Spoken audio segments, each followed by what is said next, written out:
So, Rico Nasty, been on the scene a few years now, quite a few years. The Nasty mixtape was definitely what propelled her to more of a, bigger, wider audience. She grabbed your attention pretty quickly with her hooks, her flows, how hungry she sounded over a banging beat. The tracks were mostly pretty fun. It just seemed as though she was in the right direction, heading in the right direction to put out something truly great. Anger management, I think, was more of the same, nothing really particularly special. It became pretty apparent at that point, though, that she was kind of becoming one of those artists that would just give you the same thing every time. A bit of a DaBaby type thing going on, I think, with Rico, to be honest. But it didn't mean that there was no potential, because there definitely was potential. It just seemed as though that I thought maybe I was going to get kind of bored of what she was doing. That's a personal thing for me, though, as I know some people just want that kind of fun, energetic, banger type stuff over and over again, and they probably wouldn't get bored. In small doses, it's definitely good, but I just wanted to kind of see what else she got, what else can you give us? Is there anything new, exciting?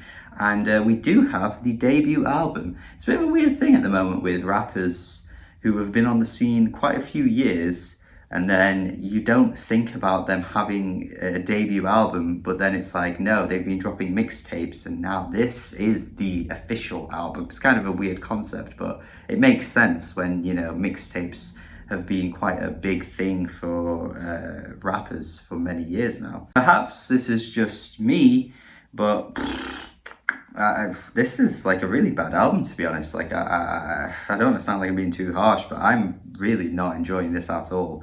I did not expect the debut album to be as poor as this.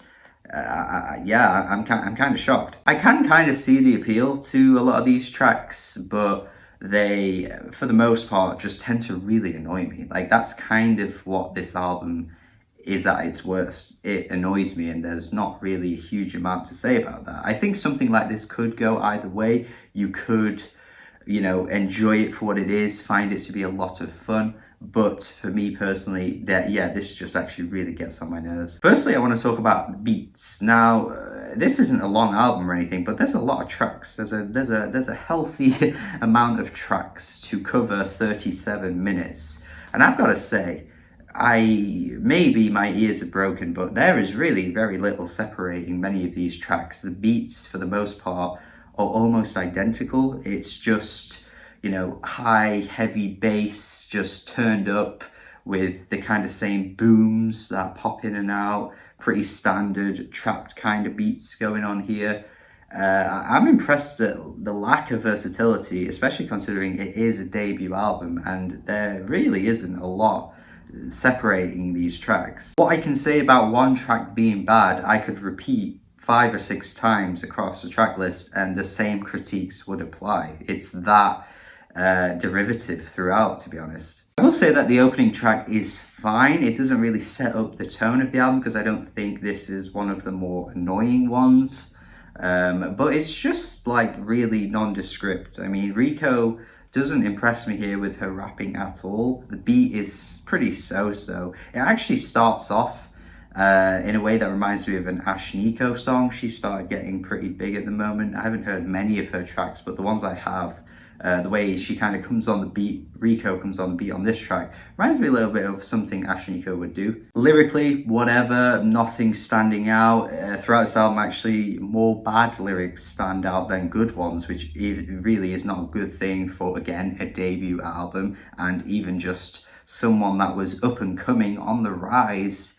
It's not really a good sign. The themes of the songs, I guess, are pretty whatever. Don't Like Me is essentially like, I'm competition, like all the girls are jealous of me, and then Gucci Mane comes through from the male perspective and is like, oh, all the men are jealous of me type thing. Pretty standard stuff. Shame to be hitting huge amounts of cliches that you find in rap music, again, so early on in the album, and it's not like it ends up being that good either. Some of the singing that they both provide here is really weak. Like, maybe You know, she should have just stuck to the annoying, grating, gnarly voice that she gives us throughout this entire album, because when she sings, it's hardly an improvement. Check Me Out is a good way to bring up the gnarliness, the kind of gruffness to her voice, because this is one of the prime examples of this. And it is laughable. Like, what she's doing with her voice, I can't stop laughing at, and I can't tell if she's genuinely being serious with the way she's doing this. She comes on some of these beats sounding a bit like a dog. She's like, not trying to say that she's doing some kind of screamo type shit, but like, she just has this weird, like, grittiness to her voice. And it sounds like really embarrassing, honestly. It really sounds like someone's taking the piss out of someone trying to do this. And so many tracks, by the way, she's doing this with her voice. It's not like it just pops up 1 or 2 times. No, it is like nearly every track. And it never once sounds good. Like, to me, I'm just speaking from my perspective. I think it never once sounds good. And I think she's trying to put on a bit of a facade, a bit of an image, a bit of a persona, and it doesn't feel like she's staying true to herself. I don't think this is fitting her at all. Shut the Fuck Up is incredibly annoying, and I kind of want to repeat the title back to her listening to this song, because I just cannot stand it. The hook is like City Morgue type stuff. I know some people out there love City Morgue. I don't get it, because they're just shouting and they're loud, and every song starts at 100 and stays at 100. Like, there's never a build up to anything. It's just, we're gonna hit you with this and stay at this the whole time, and it gets boring. And yeah, this track is the exact same thing. It's hype, it's a banger, I guess, but it's not really that appealing. I could say this about a few tracks, but Let It Out here is possibly the worst track. I can't actually decide a worst track, to be honest. There are a few that I would say is the worst track, but then when I hit another one, I'm like, yeah, this might be the worst one. Completely scrapes your ears. I just can't find anything to enjoy about the way she's screaming Let It Out on the hook or the chorus, whatever you want to call it. Just really insufferable to me. I could read out more lyrics, but Girl Scouts probably has some of the worst ones, with the swallow spit it out little thing that she throws out there. And what was the other one? Let me read this shit. Let me read. I wrote it down. My bitches treat you like Chinese. They'll take you out. Rico, come on, man. This is not a bar. This is not a bar. It's also not a dub.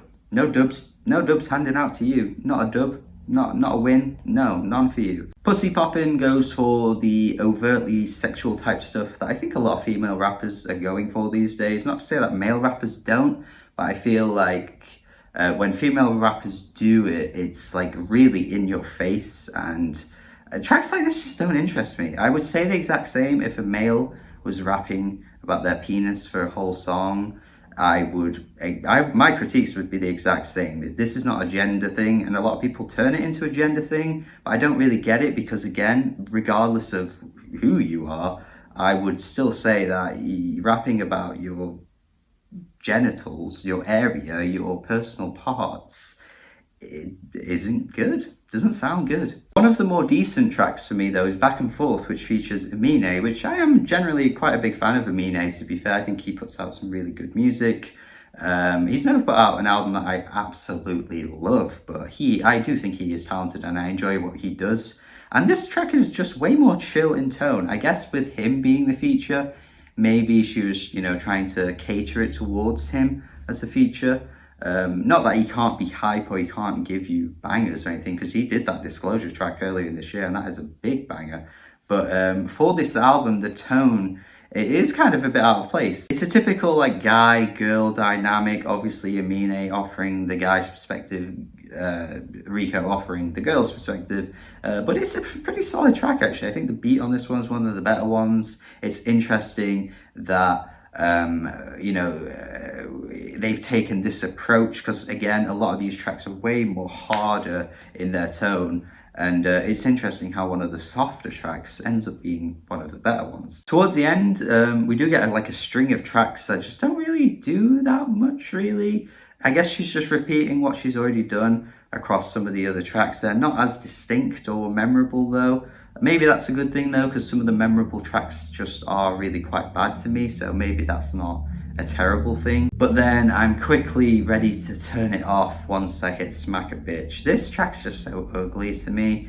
And that's the thing with this album, like when the tracks go harder and, you know, grittier, they're just quite ugly sounding. They're not appealing to the ears. And this track, you know, with the Smack a Bitch refrain, like, it's just so vulgar and not appealing at all. I just don't get this one. And even iPhone doesn't do anything for me, actually. A lot of people I've been speaking to consider this one of the best tracks because Dylan Brady's on production, and we did get a collaboration actually earlier this year, which included 100 Gex and Rico Nasty with the Charlie XX feature as well with the ringtone track, which I thought was pretty damn good actually.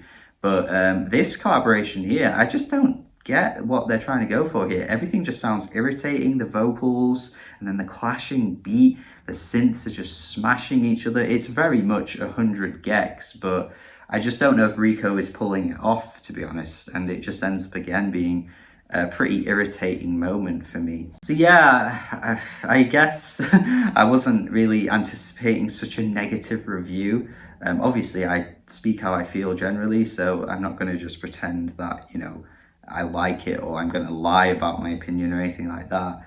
But yeah, I just wasn't quite anticipating such a negative reaction to this, really, because obviously it's the year-end list season coming up. I guess I was trying to focus more on the positives. But this album really baffled me. I couldn't believe how bad it was for me. Again, I'm obviously speaking from a personal perspective. I think there was potential prior to this album from Rico. I was looking forward to see where she was going, but I think potential here has actually been squandered, and she is not hitting the mark. Like, she's not nailing what she does best here, and really highlights some of the worst aspects of her style. Honestly, her voice, her vocals really don't sound good. Very shrill for the most part. Beats, again, nothing really special about those. And it would have been fine if it was just like meh, but I genuinely outright hated a lot of these tracks actually. So yeah, 3.5 out of 10, unfortunately. That's how I feel about this one. Hopefully you enjoyed this a lot more than I did. Just how it is, a shame, because again, I saw potential in what she was doing, but this just isn't really it for me. And let me know your thoughts. Tell me your thoughts in the comments if you agree with me, disagree. Tell me why. Thank you for watching this review. Do hope you have a good day. Subscribe if you haven't already as well. Many more lists on the way, exciting content, and more positive content on the way too. So hopefully you do subscribe. Have a good day and goodbye.